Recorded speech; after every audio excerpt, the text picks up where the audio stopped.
Bismillahirrahmanirrahim. Assalamualaikum warahmatullahi wabarakatuh. Salam sejahtera untuk kita semua. Puji syukur kita panjatkan kehadirat Allah Subhanahu wa taala karena kita masih diberi kesempatan untuk mengikuti pelajaran kali ini. Eh, saya di sini selaku moderator dari kelompok 6 yang dimana kami akan mempresentasikan tentang materi asas lingkungan hidup dari mata kuliah pengantar ilmu lingkungan. Sebelum saya masuk ke dalam materinya, izinkan saya untuk memperkenalkan anggota-anggota kelompok kami. Yang pertama ada saya sendiri sebagai moderator, yaitu Alvin Aditya Usianur, ada Adi Mahesa Putra, Naila Marfa Renola, ada Sabina Adela Saptriani, ada Lulu Anggreni, dan ada Dinda Aura Cahyani Tias. Selanjutnya saya akan memberi penjelasan topik apa saja yang akan kami bahas di presentasi kali ini. Di presentasi kali ini kami akan membahas dua topik utama. Topik pertama adalah pembahasan tentang pengertian dari konsep, asas, teori, dan hukum. Lalu di pembahasan kedua kami akan menjelaskan tentang pembagian dari asas lingkungan hidup. Maka dari itu saya harap buat para pendengar untuk menyelesaikan video ini sampai akhir agar mampu memahami dua topik pembahasan yang kita akan bahas di video ini. Selanjutnya saya akan serahkan kepada pemateri lain untuk menjelaskan lebih dalam tentang materi ini. Selanjutnya adalah asas lingkungan. 1. Kondisi dan tata hubungan antar komponen lingkungan mempunyai keteraturan atau menganut asas tertentu. 2. Bermanfaat dalam pengelolaan lingkungan, peduli lingkungan, serta membantu menjaga kebersihan dan kelestarian alam. 3. Penyimpangan asas lingkungan dapat menyebabkan pencemaran dan kerusakan alam sehingga menurunkan kualitas lingkungan. Selanjutnya yaitu pembagian asas lingkungan hidup. Yang pertama ada asas SDA. Asas 1, asas 2, asas 3, asas 4, dan asas 5. Yang kedua ada asas keanekaragaman, yaitu asas 6, asas 7, asas 8. Selanjutnya ada asas kestabilan ekosistem. Asas 9, asas 10, asas 11, dan asas 12. Yang terakhir ada asas populasi, yaitu asas 13 dan asas 14.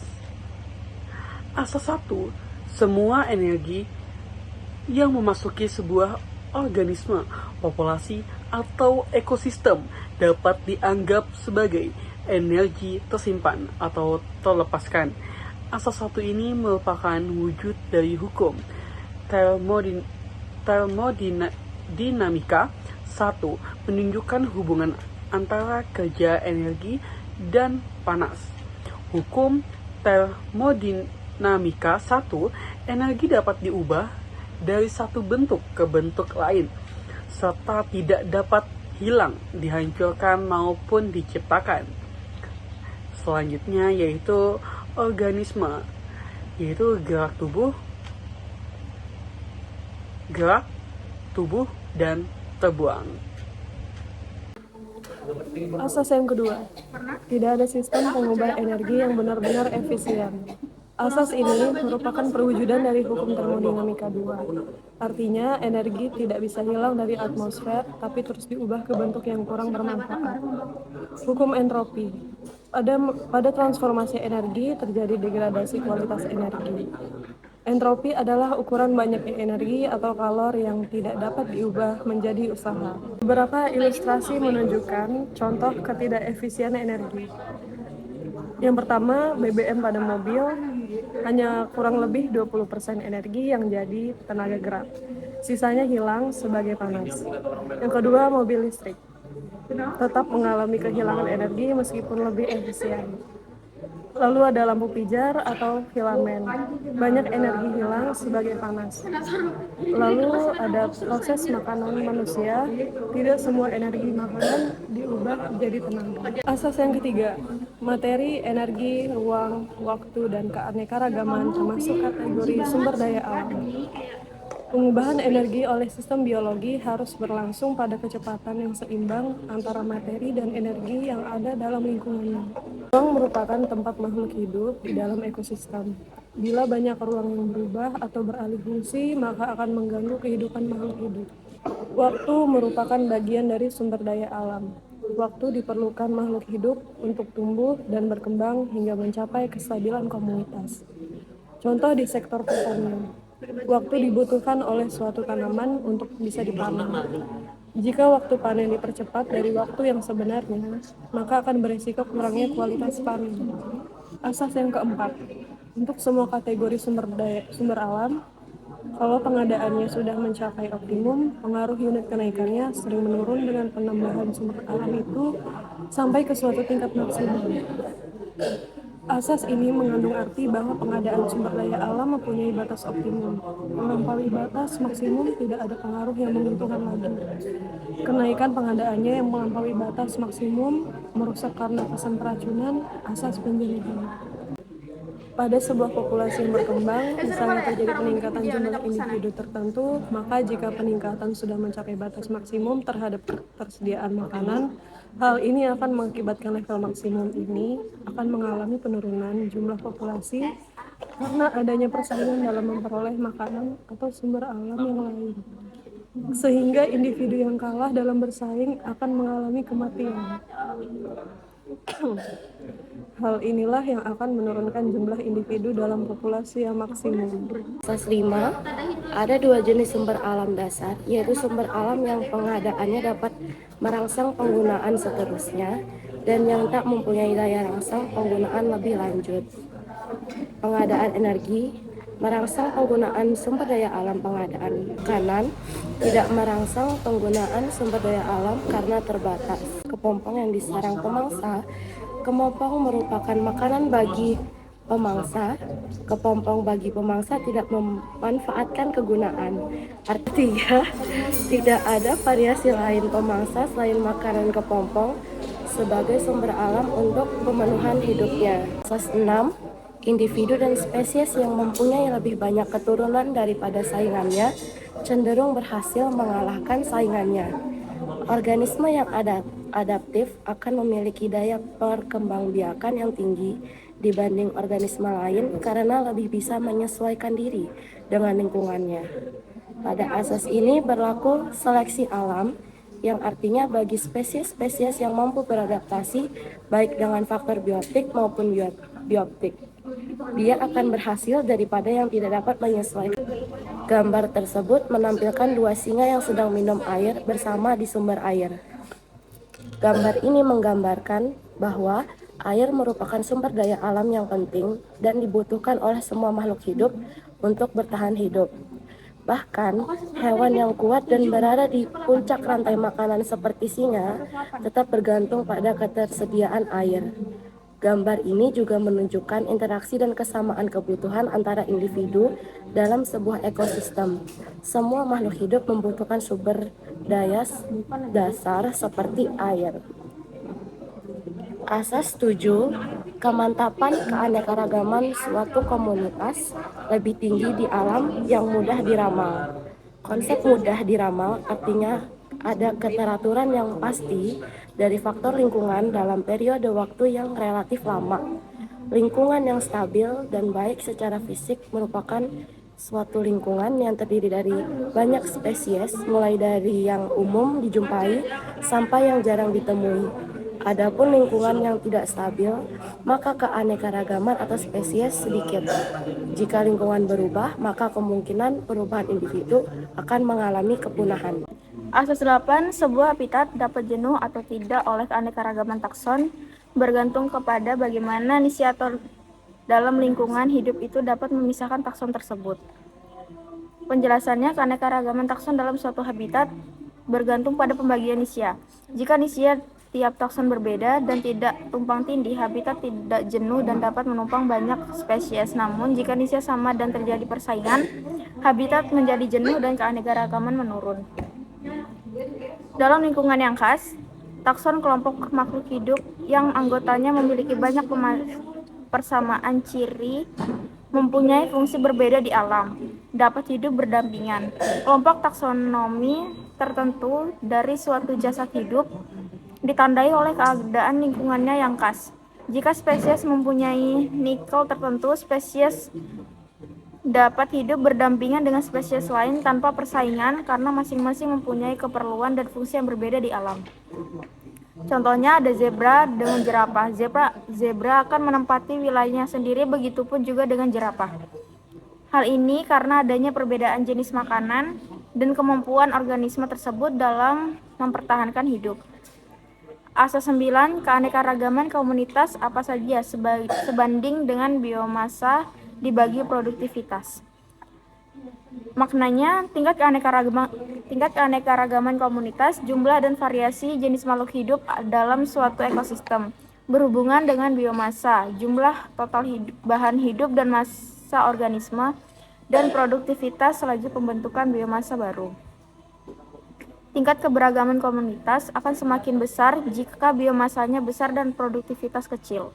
Hal ini disebabkan karena aliran energi pada sistem tersebut. Aliran energi tersebut akan saling tukar-menukar dengan materi yang tersimpan pada suatu komunitas.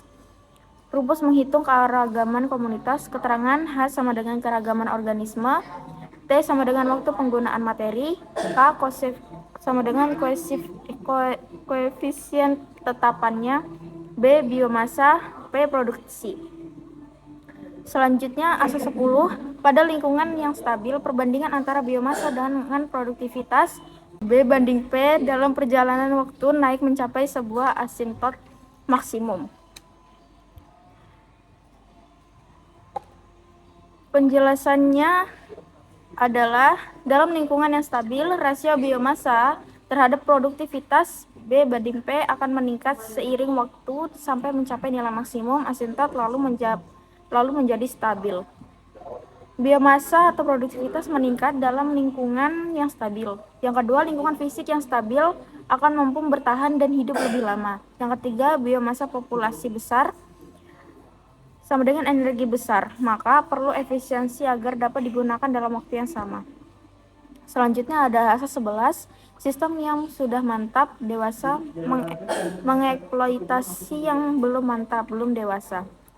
Penjelasannya adalah kalimat sistem yang sudah mantap dewasa mengeksploitasi berarti bahwa ekosistem yang telah mencapai tahap kematangan atau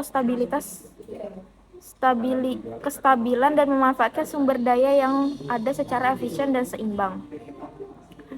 Asas ini meneruskan asas kelima yang menyatakan bahwa pengaduan yang meningkat dari suatu sumber alam dapat merangsang penggunaan sumber alam tersebut. Asas ini juga diikuti oleh asas ke-9, yaitu keanekaragaman yang meningkat dalam sebuah sistem berarti meningkatkan kecermatan energi. Salah satu cara peningkatan efisien penggunaan energi adalah melalui eksploitasi sistem lain yang menghabiskan energinya untuk mengumpulkan materi dan energi yang dibutuhkan. Contohnya adalah hama tikus serangga dari hutan rawa menyerang tanaman pertanian di lahan transmigran. Sekian. Selanjutnya asas 12. Kesempurnaan adaptasi suatu sifat atau tabiat bergantung pada kepentingan relatifnya dalam keadaan suatu lingkungan. Artinya makhluk hidup menyesuaikan diri beradaptasi dengan lingkungannya agar bisa bertahan hidup. Tingkat atau kesempurnaan adaptasi itu tergantung pada kondisi lingkungannya. Reaksi terhadap perubahan lingkungan, populasi dalam lingkungan belum mantap dan lingkungan sudah mantap. Populasi yang hidup di lingkungan belum mantap biasanya lebih mudah beradaptasi dibandingkan populasi di lingkungan yang sudah mantap. Kalau terjadi perubahan drastis lingkungan, ekosistem sudah mantap lebih terancam karena genetik populasi kaku terhadap perubahan. Namun, kalau terjadi perubahan lingkungan yang sangat drastis, justru ekosistem yang sudah mantap akan lebih rentan atau mudah terganggu karena genetik populasinya sudah kaku terhadap perubahan.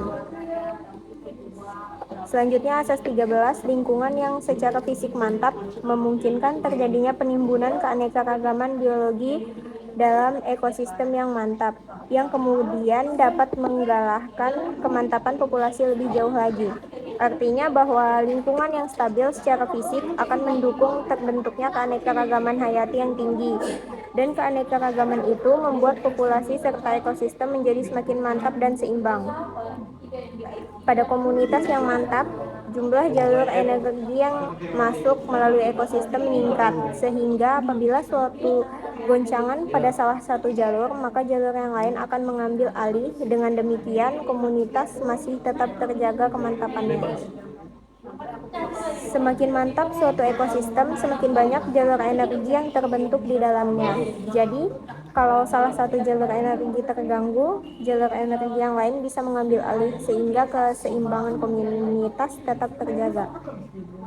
Asas 14, derajat pola keteraturan naik turunnya populasi tergantung pada jumlah keturunan dalam sejarah populasi sebelumnya yang nanti akan mempengaruhi populasi itu. Asas ini menjelaskan bahwa jumlah populasi suatu makhluk hidup di masa sekarang dan masa depan dipengaruhi oleh jumlah populasi di masa lalu. Jadi, ada hubungan berkelanjutan antara generasi. Populasi yang berbeda memiliki pola yang naik turun atau dinamis. Pola terdahulu, populasi sekarang, populasi yang akan datang. Perubahan suatu populasi, perubahan populasi lain sesuai dengan perjalanan waktu. Perubahan-perubahan yang terjadi dalam komunitas atau populasi dapat diamati dan seringkali perubahan itu berupa pergantian komunitas lain.